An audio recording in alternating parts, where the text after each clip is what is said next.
It's our first time playing in Estonia, and we often find in these slightly more eastern places, or where east meets west, that there's something about the music that people really connect with.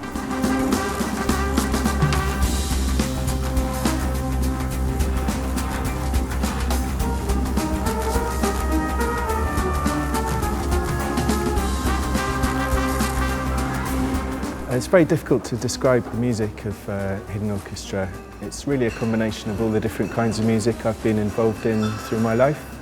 So there's a lot of classical music influence, and with lots of drums and bits of folk and some jazz influence and a little bit of post-rock, and so yeah, it's a big melting pot of lots of different kinds of things.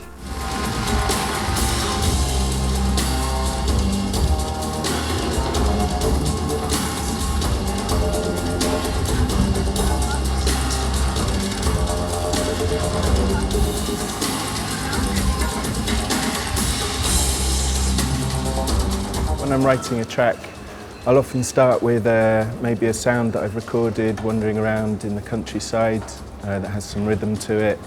And I'll maybe make a loop out of that and add some drums, and then start building up orchestral textures. And really, once I've got something going, I'm just following my instincts to see where I feel like it should go next. So I never really plan anything. I'm never really writing about anything. I'm just doing it and seeing what happens.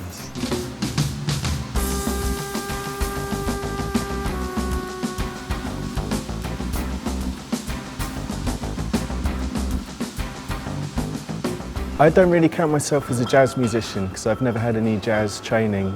My background is classical and orchestral, singing choirs, and then I got into DJing and producing, and so yeah, a lot of dance music.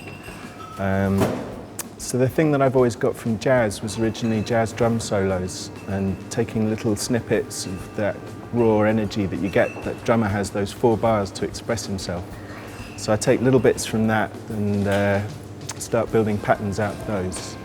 And then there are other little jazz sort of flavours and textures in some of the sounds from the saxophones or trumpets. And I do have a big element of improvisation in that a lot of the musicians that come into my studio, I get them to improvise in different ways, and then use that as sample material. So I guess I'm not really looking at dance music from a jazz perspective. I'm more looking at jazz from a dance music perspective.